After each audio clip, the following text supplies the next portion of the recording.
மாநில நாடாக இருக்கிறது என்றால் அதற்கு காரணம் மரியாதைக்குரிய சர்தார் வல்லபாய் பட்டேல். ஹைதராபாத்துக்கு மட்டும் நமக்கு கிடைக்கிற சுதந்திரம் கிடைச்ச அன்னைக்கு கிடைக்கல. சுதந்திரம் கிடைச்சு ஒரு வருஷம் கழிச்சுதான் ஹைதராபாத்துக்கு சுதந்திரம் கிடைச்சது. சர்தார் வல்லபாய் பட்டேல் மட்டும் இல்லைன்னா ஹைதராபாத் வேறு நாடாக இருந்திருக்கும், நம்ம நாட்டில் நடுவுல தனியா. அதை ஆண்டு கொண்டிருந்த நிசாம் அவர்கள் வல்லபாய் பட்டேலுக்கு அடிபணிய முடியாது என்று சொல்ல போது, உனக்கு கிரீடம் வேணுமா இல்லைன்னா தலை வேணுமா அப்படின்னு கேட்டவர் மரியாதைக்குரிய வல்லபாய் பட்டேல். அவர்களை அடிபணிய வைத்து இன்று இந்த நாட்டை ஒற்றுமையான ஒரு நாடாக வழங்கி நடைபெற்றுக் கொண்டிருப்பதற்கு, விளங்கி கொண்டிருப்பதற்கு மரியாதைக்குரிய சர்தார் வல்லபாய் பட்டேல் அவர்கள் காரணம். அதனால்தான் வேற்றுமையில் ஒற்றுமை என்பதுதான் பாரதிய ஜனதா கட்சியும் இந்த நாட்டின் கொள்கை. ஆனா முதலிலேயே இந்த வேற்றுமையில் ஒற்றுமை காணும் இந்த தினத்தில், ஒற்றுமை தினத்தில் நான் மரியாதைக்குரிய நமது மாநில முதலமைச்சர் அண்ணன் ஸ்டாலின் அவர்களுக்கு எனது வன்மையான கண்டனத்தை நான் பதிவு செய்கிறேன். இந்த நாடு ஒற்றுமையாக இருக்க வேண்டும், எல்லோரும் பாடுபட்டு கொண்டிருக்க நேரத்தில் அவன் பீகாரி, அவன் கோமூத்திரம் சாப்பிடுறவன் குடிக்கிறவன், அவன் வட இந்தியன் வடக்கன், அவன் தெற்கு இந்தியன் கிடையாது, தமிழன் கிடையாது என்று பிரித்து பிரித்து பிரித்து இந்த தேசத்தில் உள்ள மக்களிடம் பிரிவினையை ஏற்படுத்தி கொண்டிருப்பது திராவிட முன்னேற்ற கழகம். அது மட்டும் இல்ல, இந்துக்களிடம் மற்ற சமயத்தை சார்ந்தவர்களுக்கு வாழ்த்து சொல்லும் பொழுது இந்துக்களுக்கு வாழ்த்து சொல்லாமல் இந்துக்களையும் பிரித்து பார்ப்பது ஸ்டாலின் அவர்கள். மரியாதைக்குரிய பாரத பிரதமர் நேற்று பீகார்ல என்ன சொன்னார்னா, பீகார் மக்களை கீழ்த்தரமாக பேசுவது திராவிட முன்னேற்ற கழகம், பாகுபாடோடு பேசுவது திராவிட முன்னேற்ற கழகம். தமிழர்னு சொல்லல, இன்று நாங்கள் சொல்கிறோம் என்னமோ தமிழர்னா அதுக்கு திராவிட முன்னேற்ற கழகம் தான். திமுக இருக்கிறவங்க பாதி பேர் தமிழர்களே கிடையாது. நீங்க வேணா கணக்கெடுத்து பாருங்க, எத்தனை எம்பிக்கள்ல எத்தனை பேரு, சட்டமன்ற உறுப்பினர்கள் பச்சை தமிழர்கள் எத்தனை பேர் எடுத்து பாருங்க. நாங்க அப்படி வேறுபடுத்தி பார்ப்பதே கிடையாது. ஆனா எப்ப பார்த்தாலும் பீகாரி. நேரு என்ன சொன்னார்? கே நேரு, பீகாரிகள் அறிவில்லாதவர்கள், அறிவற்றவர்கள், அவர்கள் தமிழ்நாட்டில் உள்ள வேலையை அவங்க பறித்துக் கொள்கிறார்கள் என்று கே என் நேரு சொன்ன ஸ்டேட்மெண்ட் இருக்கு. தயாநிதி மாறன் என்ன சொன்னார்? சுந்தர் பிச்சை அவர்களை பற்றி சொல்லும்போது என்ன சொன்னார்? இன்னைக்கு பீகார்காரங்க கிளீன் பண்ணி டேபிள் துடைக்க தான் லாய்க்கானவர்கள், பாத்ரூம் கழுவுறதுக்கு லாய்க்கானவர்கள் இப்படின்னு சொன்னீங்களா இல்லையா? பாராளுமன்றத்தில் போய் நாம எல்லாரும் ஒற்றுமையா வாழ்ந்து கொண்டிருக்கின்ற நேரத்துல கோமூத்திரம் குடிக்கிற மாநிலங்கள்னு சொன்னீங்களா இல்லையா? ஆக நீங்க வேற்றுமைப்படுத்தி அவர்களை பீகார்னா பான் பராக்கு விக்கிறதுக்கு தான் அவன் ஆகும், அவனுக்கு அறிவே இல்லை சொன்னது யாரு? எல்லாம் சரித்திரத்தில் பதிவிடப்பட்டிருக்கிறது. ஆக திமுக தான் சொன்னார். உடனே தமிழர்கள் அண்ணன் ஸ்டாலினுக்கு நான் ஒன்றை சொல்லிக் கொள்கிறேன், திமுக மீது வைக்கப்படும் விமர்சனம் திமுக மீது தான் வைக்கப்படுகிறது, தமிழர்கள் மீது அல்ல.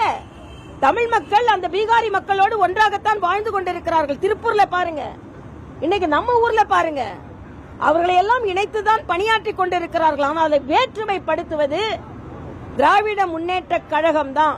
அதனால மரியாதைக்குரிய பாரத பிரதமர் தமிழர்கள் என்று எந்த இடத்திலும் சொல்லல, தமிழர்கள் வேற்றுமை பாதிக்கிறார்கள், வேற்றுமையாக நடத்துகிறார்கள் என்று எந்த இடத்திலையும் சொல்லல. திமுகவும் திமுக கூட்டணியை சார்ந்தவர்களும் தமிழ்நாட்டில் பீகாரை சார்ந்த மக்களை இழிவுபடுத்துகிறார்கள் என்ற உண்மையை பதிவு செய்திருக்கிறார். உங்கள் அமைச்சர்கள் இப்படி பேசி இருக்கிறார்கள் இல்லை என்று சொல்லுங்க.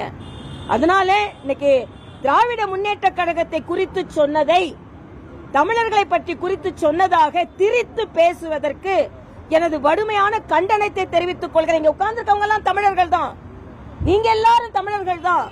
திமுக இருக்கிறவங்க மட்டும் தமிழர்கள் கிடையாது, தமிழ்நாட்டை சார்ந்த தமிழர்கள். இன்னைக்கு நம்ம தமிழர்கள் பீகார்ல வேலை செய்யறாங்க, டெல்லியில வேலை செய்யறாங்க, மும்பையில வேலை செய்யறாங்க.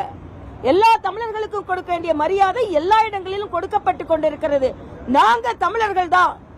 இன்றில் இருந்து நான் சொல்றேன், ஏன்னா பாரதிய ஜனதா கட்சி தமிழுக்கு வேறானவர்கள், தமிழுக்கு அவங்களுக்கு சம்பந்தம் இல்ல, தமிழுக்கே ஒட்டுமொத்த சொந்தக்காரங்களும் குத்தகைக்காரங்களும் திமுக காரங்க தான் அப்படின்னு சொல்வதை நாங்கள் இன்றிலிருந்து ஏற்றுக்கொள்ள மாட்டோம்.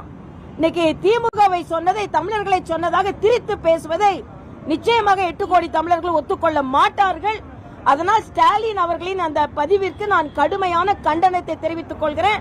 மரியாதைக்குரிய பாரத பிரதமர் மாதிரி இந்த நாட்டிற்கு ஒற்றுமையை விதைப்பவர் வேறு யாரும் இருந்தது கிடையாது என்பதை நான் தெரிவித்துக் கொள்கிறேன்.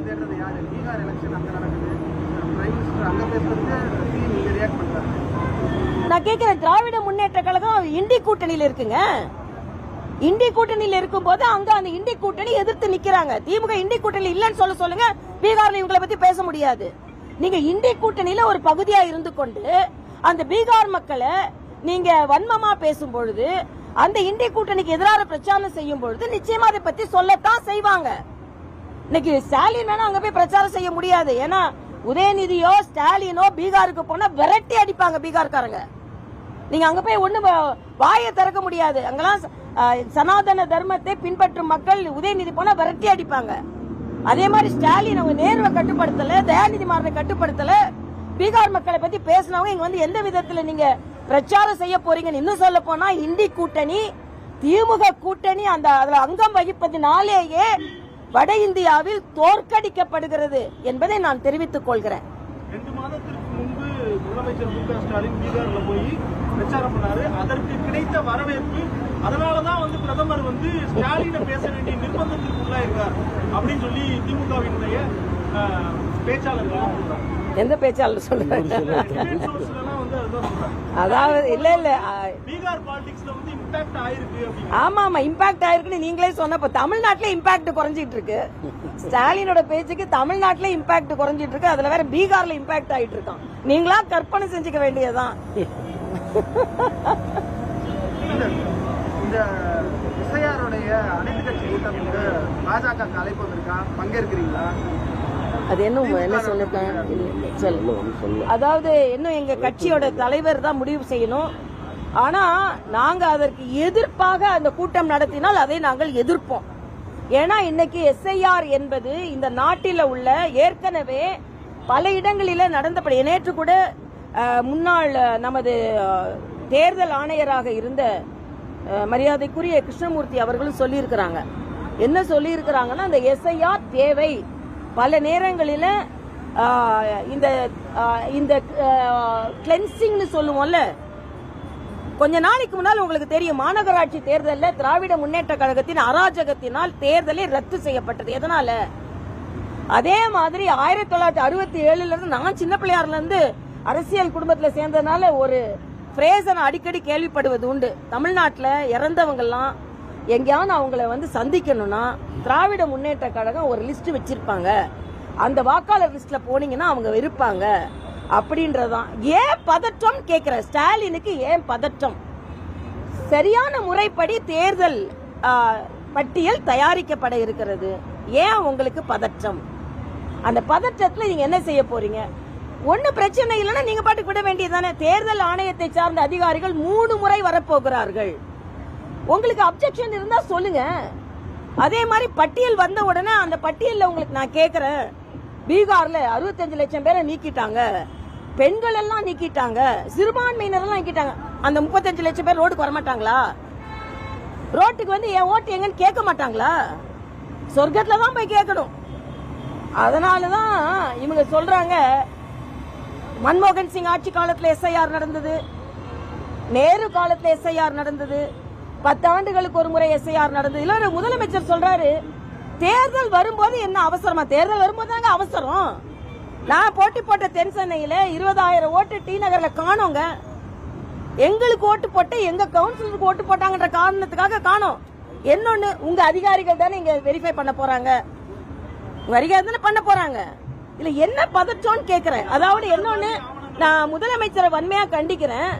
இது வாக்கு சீட்டு சீர்திருத்தம்ன்ற பேரை வாக்கு பறிப்பு பறிப்பு பறிப்புன்றாரு. உங்களோட வாக்குகள் பொய் வாக்குகள் வேணா பறிக்கப்படலாம், மெய் வாக்குகள் அங்கேதான் இருக்கும். அதனால பதற்றப்பட வேண்டாம் முதலமைச்சர் அவர்களே. எல்லாம் நாட்டுல நேர்மையா நடந்து கொண்டு இருக்கிறது. நீங்க தான் இன்னைக்கு பாத்தீங்கன்னா, இன்னைக்கு என்ன சொல்ல போனா, முதலமைச்சர் இந்த அமைச்சரவை தார்மீகமா அரசு ஆள்வதற்கு எந்த தார்மீக உரிமையும் கிடையாது. இன்னைக்கு பாத்தீங்கன்னா நேரு பேர்ல, நான் நேரத்தே சொன்னேன், நேர்மையற்ற நேரு 684 கோடி ரூபாய் பாட்டிலுக்குனாலும் கமிஷன், அரசாங்க பதவிக்குனாலும் கமிஷன். பாட்டிலுக்கு 10 ரூபா, அரசாங்க பதவிக்கு பல லட்சம் ரூபா.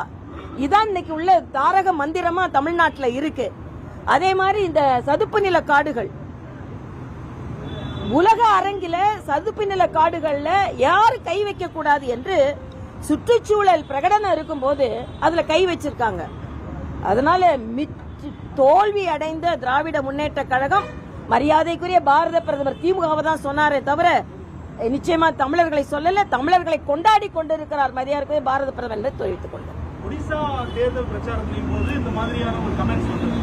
தமிழர்கள், அந்த தமிழ் அதிகாரி ஒருத்தர் இருக்கிறாரு, அவர் தமிழர்களை சொல்லவே இல்லை. அங்க உள்ள அதிகாரி தப்பு பண்ணாரு, அவரை சொன்னாரு. ஆக எங்கேயுமே அவர் தமிழர்களை சொல்லல. தமிழர்கள் மீது மரியாதை வைத்திருப்பவர் நமது பாரத. நான் கேட்கிறேன், செங்கோல் யாரு மதிக்கிறது? எந்த நாட்டில் இருக்குது? வேற எந்த மாநிலத்திலயும் செங்கோல் கிடையாது. தமிழ்நாட்டில் உள்ள செங்கோல புதிய பாராளுமன்றத்தில் கொண்டு வச்சாரா இல்லையா? அதே மாதிரி தமிழர்களுக்கு பாதுகாப்புன்னு சொல்லிட்டு தான் இலங்கைக்கு போய் ராமேஸ்வரனுக்கு வந்தாரு. அன்னைக்கு நீங்க வரவேற்றீங்களா இல்லையா? வரவேற்கல. அதனால இனிமே உங்க அரசியல், வேற்றுமை அரசியல் எடுபடாது. ஸ்டாலின் அவர்களே, மரியாதைக்குரிய பாரத பிரதமரை தமிழக மக்கள் நன்றாக புரிந்து வைத்திருக்கிறார்கள் தெரிவித்துக் கொள்கிறேன்.